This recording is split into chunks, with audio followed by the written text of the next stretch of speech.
Bonjour à tous. Imaginons aujourd'hui que nous habitions sur une petite planète d'une jolie couleur bleutée recouverte d'un océan. Un jour d'été, au sommet d'une vague, deux minuscules gouttes d'eau se détachèrent. Elles restèrent un instant en suspension dans l'air, puis retombèrent dans l'océan. L'événement dura à peine quelques secondes. Pourtant, pendant ce court moment, ces deux gouttes d'eau sont nées, ont vécu, puis ont disparu. L'histoire pourrait s'arrêter là. Et pourtant, en y regardant de plus près, pendant leurs quelques secondes de vie, ces gouttes d'eau se sont modifiées. Par exemple, elles ont pu se charger de poussière et de particules présentes dans l'air. Leur température s'est élevée sous l'effet du soleil. Elles ont été affectées par les infrarouges, les ultraviolets et toutes sortes d'autres rayonnements et vibrations. Durant leur courte vie, en fonction des conditions atmosphériques, leur poids, masse et densité se seront modifiés. En réintégrant l'océan, elles iront donc rejoindre un niveau correspondant à leurs nouvelles caractéristiques selon leur température et leur densité. De plus, elles auront enrichi l'océan dont elles sont issues, en lui apportant les particules, rayonnements et vibrations qu'elles auront accumulées durant leur temps de vie. Et encore, ceci représente la vie de deux gouttes d'eau ordinaires, mais d'autres peuvent subir des expériences beaucoup plus extraordinaires.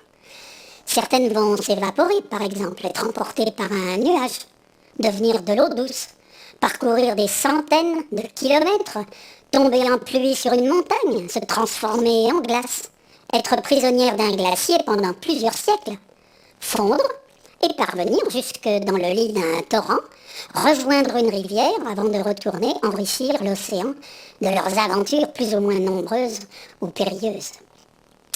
Alors si je résume, après s'être formées, ces gouttes d'eau n'ont plus les mêmes propriétés lorsqu'elles réintègrent l'océan. Les qualités dont elles se sont chargées enrichissent l'océan primitif. Et du fait de leurs caractéristiques modifiées, en réintégrant cet océan, elles rejoignent un niveau différent de leur niveau d'origine. En considérant que ces gouttes d'eau sont des milliards de milliards et que leur apport s'exerce sur des milliards d'années, l'océan primitif subit donc d'innombrables et perpétuelles modifications. Eh bien, voyez-vous, nous sommes placés exactement dans la même situation que ces gouttes d'eau. Mis à part le fait que nos vies ont une durée un peu plus longue et que notre océan n'est pas constitué d'eau, mais d'énergie.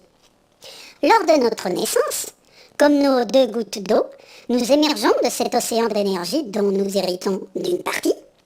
Nous vivons, échangeons et transformons l'énergie qui nous est allouée, puis, lorsque nous mourrons, nous rejoignons cet océan en lui apportant les propriétés et qualités énergétiques dont nous nous sommes chargés durant notre temps de vie.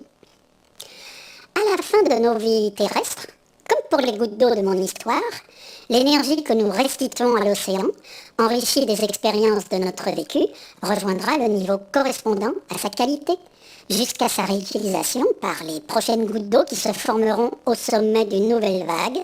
Ainsi va la vie, après la vie, dans un cycle perpétuellement renouvelé.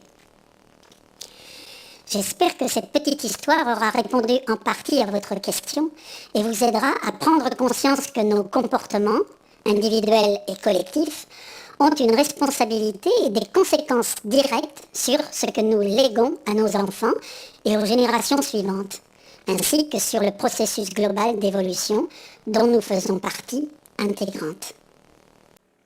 Je vous remercie de m'avoir écouté. Et si vous êtes nombreux à partager cette vidéo, je reviendrai vers vous pour évoquer d'autres sujets. Je vous souhaite une belle vie à tous.